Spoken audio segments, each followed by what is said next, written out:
आज chat GPT में हम एक बहुत ही इंटरेस्टिंग आपके लिए थीम लेकर आए हैं, डिफेंस। क्या करें, मार्केट में कुछ सेक्टर्स में अच्छा कमबैक है, तो डिफेंस में अच्छा कमबैक आया है। और अगर आप देखें तो एक्चुअली शानदार कमबैक है।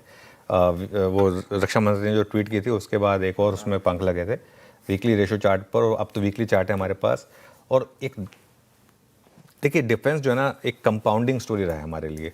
इसमें बीच बीच में करेक्शंस आती हैं और बड़ी होती हैं करेक्शन, ऐसा नहीं है 20-20, 25-25% की स्टॉक्स में करेक्शन होती है, लेकिन उसके बाद अच्छी रिकवरी आती है। सबसे स्ट्रॉन्ग स्टॉक है उसमें भारत डायनामिक्स, BDL, एक ब्रेकआउट के कगार पर है आशीष। रिलेटिव स्ट्रेंथ पर अगर आप देखें तो सबसे मजबूत स्टॉक्स में से एक। बड़ी करेक्शन के बाद एक ये जो ऑलमोस्ट निफ्टी का चैनल ब्रेकआउट हमने बात की थी ना, ऑलमोस्ट ऐसा ही यहाँ पर भी है। 20 week exponential moving average cross हुआ, 100 वीक मूविंग एवरेज भी क्रॉस करने की तैयारी कर रहा है, और ये एक साल के चैनल का ब्रेकआउट है। अभी भी अपने ऑल टाइम हाई से काफ़ी दूर है स्टॉक, और एक महीने के हाई पर है भाव। ध्यान रहे, ये इसमें करेक्शन इसलिए आई थी, उसके नंबर्स काफ़ी ख़राब आए थे और एक एग्जीक्यूशन का रिस्क था, लेकिन वो पिछले क्वार्टर की कहानी थी। यहाँ पर भी अगर आप देखें तो अच्छी खासी डिलीवरी बाइंग हुई है और लॉन्ग बिल्डअप भी हुआ या शॉर्ट कवरिंग हुई है।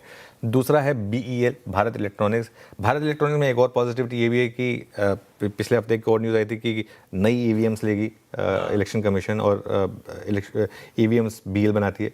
तो यहाँ पर भी अगर आप देखें तो 6 हफ्ते की गिरावट के बाद एक रिवर्सल के साइन मिले।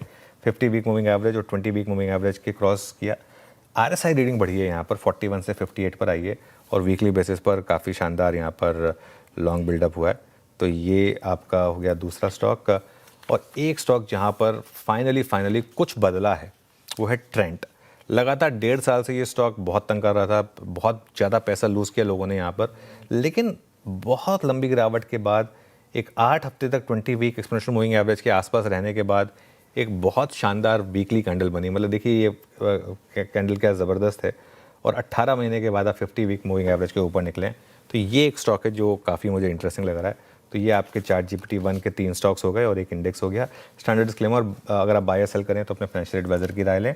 चैट जीपीटी 2 में आपके लिए एक स्टॉक मार्केट से जुड़ा स्टॉक है, एक इंश्योरेंस स्टॉक है, और एक FMCG स्टॉक है जो हम 9 बजे डिस्कस करेंगे।